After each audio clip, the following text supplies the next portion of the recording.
Via cette vidéo de formation, nous allons aborder un petit peu les shaders et d'autres concepts de la 3D. Alors, pour ça, je vais passer directement par un exercice qui va utiliser l'image que j'ai glanée sur le site de la NASA, donc notre Terre la nuit, les nuages. Alors les nuages, il y a un alpha et le firmament étoilé. Nous allons mettre d'abord la Terre, la texture nuit sur une partie et la texture jour sur une autre partie. Nous allons faire une seconde sphère qui, elle, va avoir par opacité les nuages. Il est évident que le background sera tout simplement le firmament étoilé. Je me suis mis dans mon environnement en 720p. Le cloud qui est ici, je vais le mettre en prémultiplié. Et je vais commencer à créer mes structures 3D en tapant tout simplement Tab, Sphère, me mettre dans un environnement 3D. Et on va texturer la sphère avec ces deux images. Pour ce faire, je vais utiliser un merge qui va utiliser cette image et par la suite cette seconde image. Néanmoins, nous remarquons tout de suite qu'il y a une transparence lorsque vous mettez une image utilisant un merge. En effet, le merge a tendance à sortir en output avec RGBA. Nous allons demander simplement que le output, ici je n'ai pas besoin d'informations avec alpha. Je vais mettre simplement RGB. Pour avoir plus de facilité, vous pouvez directement vous mettre en 2D dans le merge ici, pour regarder un petit peu ce qui correspond le mieux. Il est évident qu'il est beaucoup plus simple de regarder en 2D le type de mélange que vous pouvez utiliser pour le merge. Dans ce cas-ci, je vais utiliser ArcLight pour avoir la nuit qui se met au-dessus des continents. Je rebascule en 3D. Je vais faire une rotation sur l'axe Y pour obtenir un continent qui peut être sympa graphiquement avec le jeu de lumière qu'ici sur les côtés. Cette sphère m'intéresse, CTRL-C, CTRL-V. Cette seconde sphère, je vais la faire légèrement plus grande. Uniform Scale. La distance entre les deux sphères vont déterminer tout simplement la distance qui est entre les nuages et le sol. Si je texture directement, voilà ce que j'obtiens. L'alpha est pris en compte et on voit comme ça la transparence. Si vous voulez avoir des petits mouvements, vous avez deux choses qui sont intéressantes. Cette sphère pourrait tout simplement être animée légèrement. Et bien sûr, on peut mettre, pour déformer ici et animer, je vais faire simplement des vecteurs. Nous connaissons le principe. Je fais un merge. En A, l'opération est copy. Le A va se copier dessus, mais le output, c'est du motion. Je peux maintenant mettre un I distorsion. Tab, I distorsion. Le I distorsion va faire une distorsion sur tout en utilisant l'information sous pixel motion. Et on peut animer comme ça l'UV scale. On va regarder le viewer à la sortie du I distorsion. Et en animant légèrement les petits nuages, on peut arriver comme ça à avoir un mouvement. On va le faire, donc on va mettre sur le premier frame cette key, dernier frame, voilà. Si vous voulez rajouter un peu plus, vous pouvez ici dans l'information A, mettre un blur pour blurrer légèrement et avoir une déformation un peu différente. Voilà. Ce petit détail rajoute beaucoup de réalisme à pas mal de plans truqués. Donc je vous conseille toujours à penser à faire des petits détails de cette manière.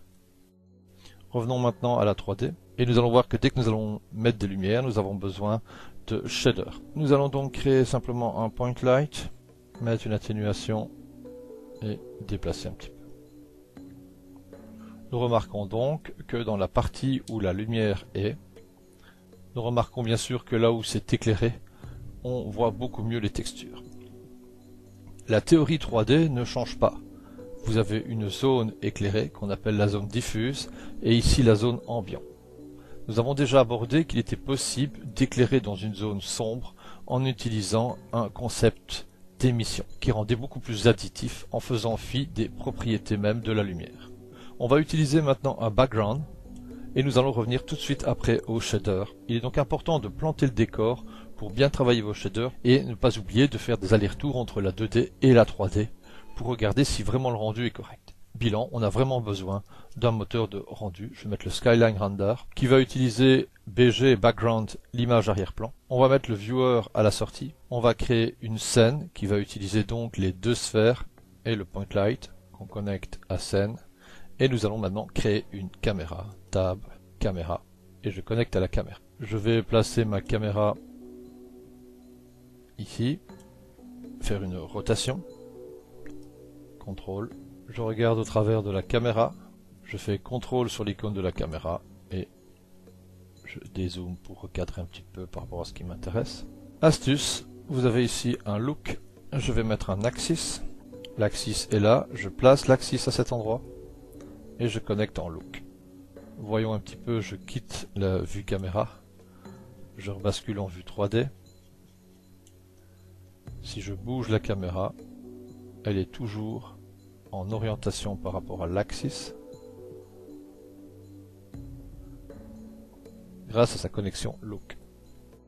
Voyons maintenant le rendu. Basculons en 2D et nous avons notre rendu. Mais par contre, lorsque j'ai mis l'image en background, vous remarquez que le rendu est tributaire du background. Je vais donc sur ce rendu mettre un reformat et je sais que le reformat en fonction du root, donc je serai en HD 720. Le background me semble un peu trop présent, je vais donc mettre un color correction en appuyant sur C et modifier tout simplement les gains pour lui donner un peu plus de profondeur en augmentant un peu les parties foncées. Si d'aventure vous voulez changer la position, je vais mettre par exemple avant le reformat un T de transformation. Et vous allez remarquer que les poignées de transformation, étant donné qu'il est dans un moteur de 3D, ben, on ne les voit pas. Donc on revient sur le principe reformat et on change en sortant du nœud 3D et on regarde le nœud 3D. Maintenant nous allons observer le shader. On va observer le shader de la Terre.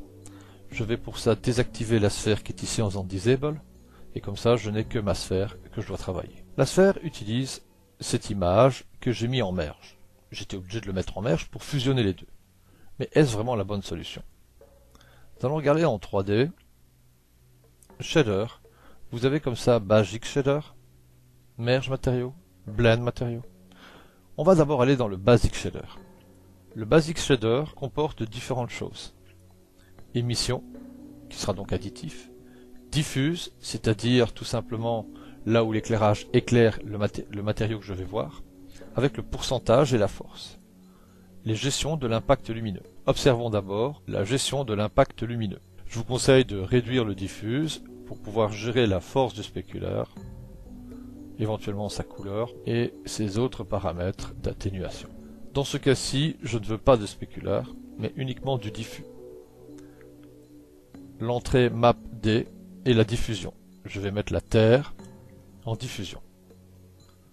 Par contre, j'ai ici émission, map E, et je vais mettre celle-ci. J'augmente l'émission. Vous pouvez comme ça jouer sur les différentes parties qui vous intéressent, en augmentant plus la zone diffuse, ou en augmentant plus la zone émission. On a comme ça l'émission la nuit et la diffusion le jour. Le merge n'a pas grand intérêt dans ce cas-ci. Réactivons les nuages. La sphère des nuages, Disable D. Les nuages couvrent toute la zone. On pourrait aussi lui mettre un shader. On va utiliser un mélange avec le matériau qui est en dessous. On va utiliser le blend matériau. Je connecte le blend matériau à la connexion et je gère le mode de fusion. On a comme ça les opérations remplace, over, stencil, mask. Et c'est le plus qui me semble le plus intéressant ici, l'opération plus, dans le cas des nuages atmosphériques. Je vais faire play, regarder le résultat.